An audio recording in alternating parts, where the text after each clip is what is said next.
Nagpaliwanag ang kontratistang si Sara Diskaya matapos siya mag-viral dahil sa kanyang pag-finger heart nang magpunta sa Department of Justice nitong Sabado.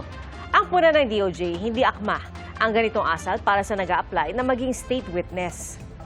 Saksi, si Salima Refran. Walang sagot sa mga tanong ng media ang mag-asawang kontratistang Sara at Curly Diskaya nang bumalik sa Department of Justice para sa case build-up sa maanumalyang flood control projects. Ibang-iba yan sa Sara Diskayang dumating sa DOJ noong Sabado na nag-finger heart na. At sinambit pa ang pahayag na ito sa media. Aksyong pinuna ng DOJ. Insincere at complacent daw ito sa panahong ang mga Diskaya ay nag-a-apply na maging state witness. Siyempre hindi maganda kasi this is a serious thing This is not a photo op. It's not a good gesture. But definitely hindi dapat maulit yun. Nagpaliwanag naman daw si Mrs. Diskaya. So did she apologize? When I asked those that talked to her, parang hindi naman siya apology. There's more of an explanation of why she did what she did. She said something about it being connected to her campaign. But we're not in campaign period anymore. This is an investigation, not a campaign. This is one of the deepest issues that the country has to face. Naghain muli ng mga dokumento ang mga Diskaya.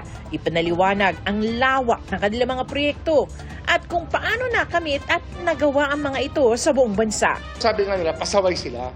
So they really hustled their way to get contracts around the whole country.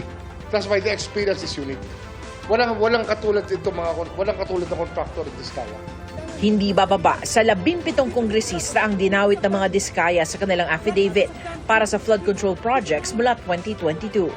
Iimbitahan sa DOJ ang mga mambabatas. This is going to be a long process of asking questions and getting answers and getting the documentary evidence to back it up. Kasi mayroon ba sabihin natin, project ID ng bawat project will put in the name of the district engineer and the congressman. Hahalukayin din daw ang mga proyekto mula 2016, panahon kung kailan #1 contractor sa government projects ang mga Diskaya. Some names will be cropping up kasi they have thousands of projects and they have a very long track record and you will have to cough up everything. 207 billion ang sabi ni Senator Lacson. I believe that, but probably it's bigger.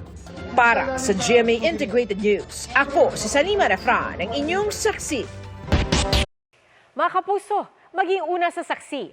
Mag-subscribe sa GMA Integrated News sa YouTube para sa iba't ibang balita.